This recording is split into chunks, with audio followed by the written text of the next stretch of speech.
Les travaux de restauration écomorphologique et de prévention des risques de la base Dranse concernent plusieurs secteurs sur un linéaire d'environ 4,5 km.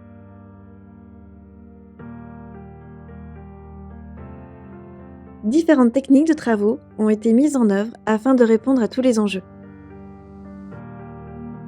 Des aménagements de type bâtard d'eau et passage busé ont été mis en place durant la période estivale.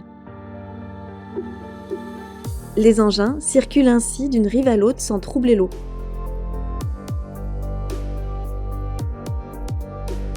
Les travaux de défrichement nettoient la végétation par broyage ou par abattage afin de remobiliser des bancs de gravier lors des crues.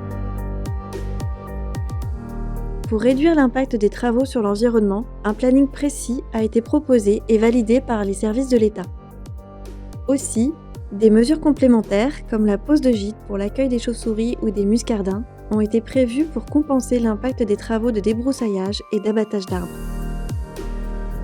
Puis vient la phase de terrassement, qui permet d'ouvrir d'anciens bras secondaires de la Dranse et de reprendre le profil de la berge.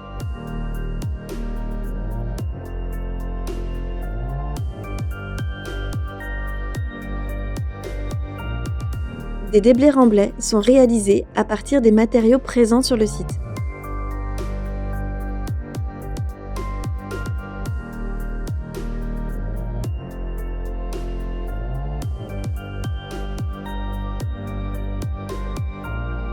Des enrochements en pied de berge ont été installés pour restaurer les berges de l'APEI et des vignes de marins.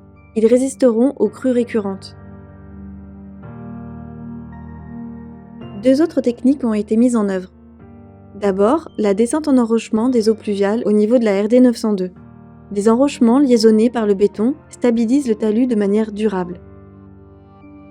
Enfin, un mur de protection a été façonné sur mesure pour protéger les résidents et les visiteurs de l'APEI jusqu'à la crue Centenale.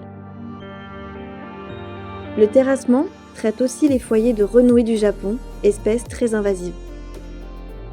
Une attention particulière a été faite pour éviter leur dispersion et assurer leur élimination. La terre infestée a été enfouie ou traitée par la technique du criblage-concassage.